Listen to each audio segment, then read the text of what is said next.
One of the biggest updates yet for Arc Raiders dropped today alongside the Cold Snap event, bringing new content, quests, and a healthy amount of gameplay changes. In this video, we're running down what you need to know, so drop your thoughts, drop a like, and make sure to subscribe to stay updated with all things Arc Raiders and even more FPS content I'd love to have in the community. Also, we'll be live with this Cold Snap event later on, grinding out some of the update content and everything, so keep an eye out here on the YouTube and or follow over on Twitch, but for now, let's get into it. So the first and biggest thing, of course, is the Cold Snap map condition. This, the most visually marketed thing of this update, it is a map condition that's on rotation through all of the maps. Not all at once, like a blanket applying to every single map that you have for each raid. It's not forced upon you, which is definitely nice considering the gameplay condition. Naturally, the Cold Snap, it's cold out. You can get frostbite if you are out there too long, and if you're out there too long, I think it's about 90 seconds without any sort of shelter at all blocking that snow, you're going to end up starting to take damage, and it'll start to take away your health pretty quickly. Now, thankfully, you're able to find shelter relatively easy. It seems like anything that blocks the snow from touching your character, that's good. Like, so long as you're covered in some kind of shelter, you're fine. Like, I found that even sitting in a sort of 1x1 cube in the blocked off back of a semi-truck has proven to be a sort of reset for my Raider, which when you think about it realistically, like, you'd still be freezing, but it seems to work in that capacity. Now, if you're wondering if you are sort of safe and covered or in any danger still, your character when idle will do like this sort of chilly emote, rubbing their hands and breathing into them to reflect a sort of chill or being cold because they're outside. But if you are covered, you're normal. You're not going to have that sort of effect going on. You'll also have the visual feedback of being covered in frost and snow to then watching it slowly dissipate as you warm back up, essentially. The new condition gives you 2x bonuses as well on trials, along with increased loot yield and other items akin to other map conditions. But the nice part is that, like, unlike night raids, you can end up taking hatch keys in as well. So you can get out of there safely if you don't want to go to the contested extract points. Also, snowballs. You can find those throughout, which is cool.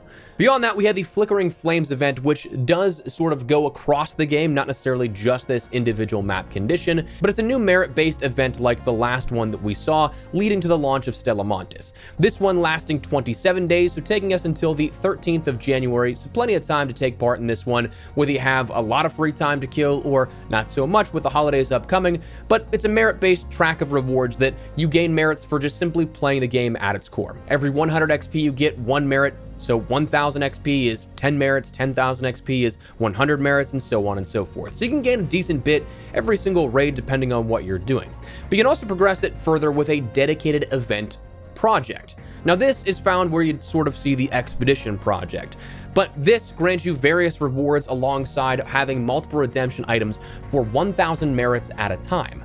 So pretty healthy boost for stuff that realistically isn't a whole ton in regards to what is required of you to trade in.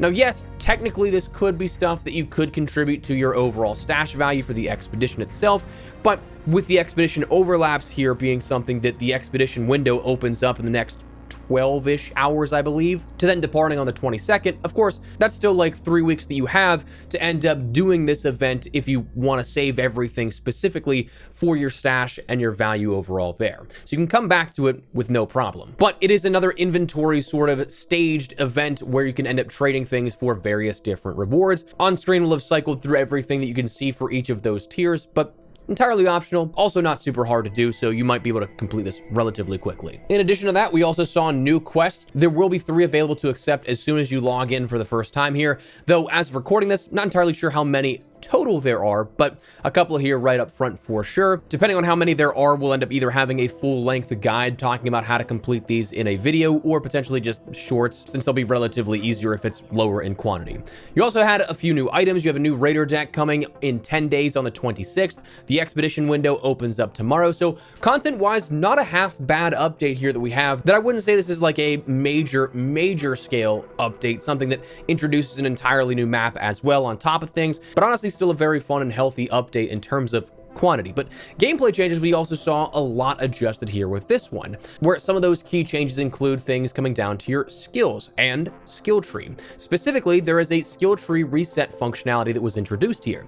This, while a little less worthwhile right now going into the wipe, it's pretty big for people that either want to continue on without doing the expedition and the wipe, or going into the future here, allowing the ability to, if you feel like you didn't like your skill tree choices, you can end up resetting your entire tree for around around 2,000 coins per individual skill. So unfortunately though, that means you can't just refund individual ones, you have to do the whole thing over again.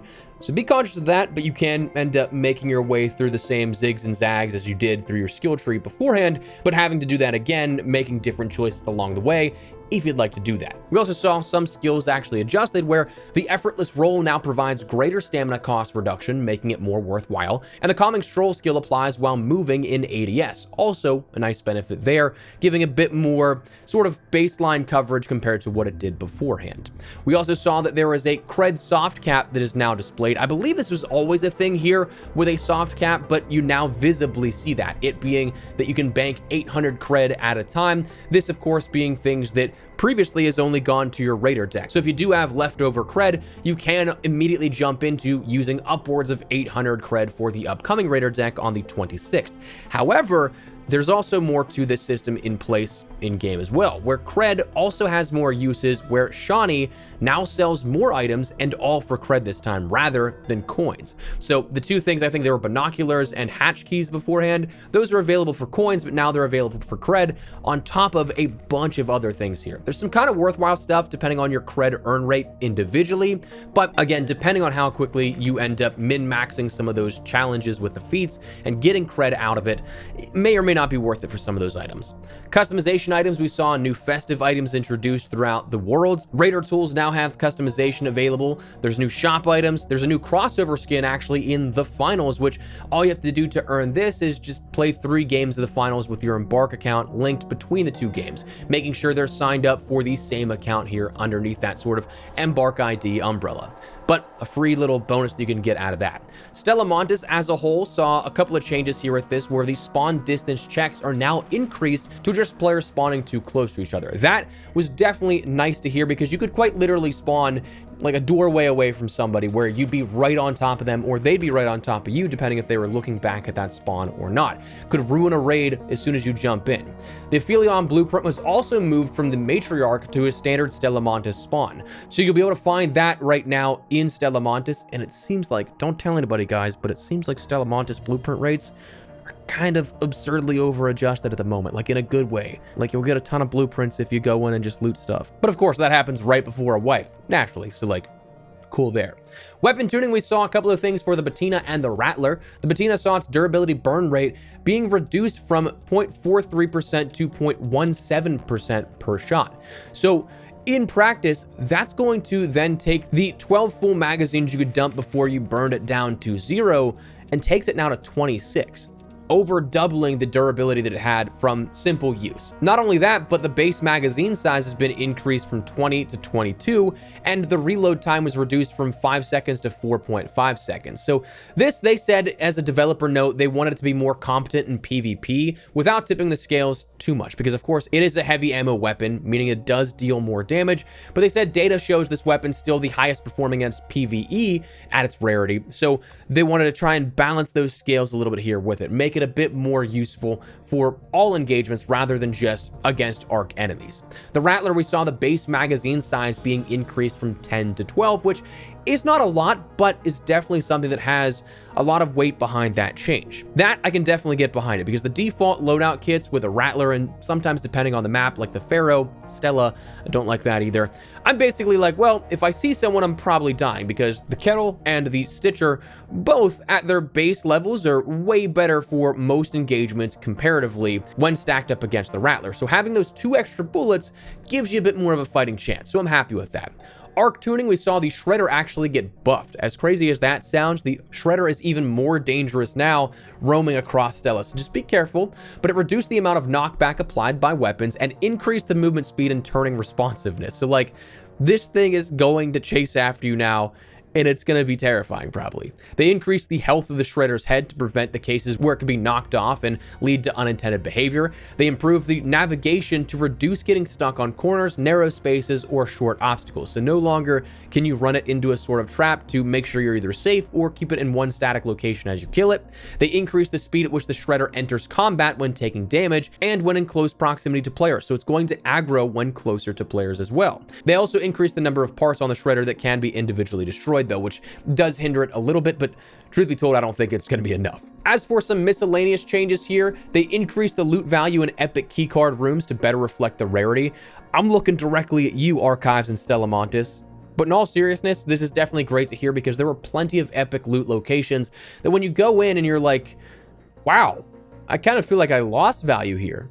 So like, I'm a big fan of this change here. Haven't, as the time of recording this, had the ability to go in and test out with any of my epic keys. I kind of was saving a couple of them because I knew they were so bad, but I'm curious to see what that will yield now. They expanded blueprint spawn locations to improve availability in areas that were underrepresented. And I definitely agree that this is the case here with this. Like, I don't think this is just one of those things that on paper was said, because not only have I seen those higher tier loot zones, people reporting they've gotten a ton of blueprints out of it, but the first run that I had today was just checking out this cold snap event, going in with a free kit and not really going into any sort of high tier loot zones. I found a compensator blueprint on the outskirts of Blue Gate, not even in a loot location marked on the map. So seems like they spawn better now anywhere on the map on a pretty fair basis, which is nice.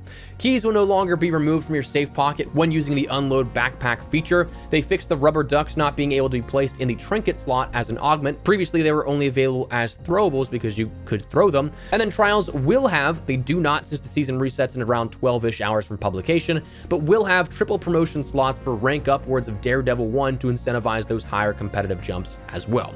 That, amongst a litany of other smaller bug fixes and more minor adjustments as well, you can see scrolling on screen. But in terms of quantity, a lot of things were included in these patch notes. And frankly, when it comes to the sort of depth and overall stature of this update, I think it was a pretty deep one, and one that honestly I quite liked. I'm liking this update. From a balancing and tuning perspective, I think that there were a handful of much needed changes that were made. From the content perspective, I love the winter maps, but also enjoy that it's not a blanket thing across all maps permanently, because while I enjoy the modification and I enjoy the challenge of having to sort of balance, okay, I'm a little too cold, need to find some shelter, having to have that happen every single raid without an option for the next 27 days would just become annoying. So I'm happy that it's a map modification, not a blanket thing across the game, but that's where we're gonna wrap it up. That is the update here that we had for Arc Raiders and the Cold Snap event. Let me know your thoughts down below. What do you guys think of this update? Have you tried it out for yourself? If you have, what do you think? If you haven't, what do you think of what this looks like? Drop your thoughts. If you guys enjoyed the video, you found it at all insightful, do me a favor, drop a like on it. Of course, if you are new to the channel, make sure you subscribe so you don't miss a single thing regarding all things Arc Raiders and even more FPS content I'd love to have in the community. For now though, thanks so much for watching. Mine has been Espresso. I'll see you later. Take care and peace.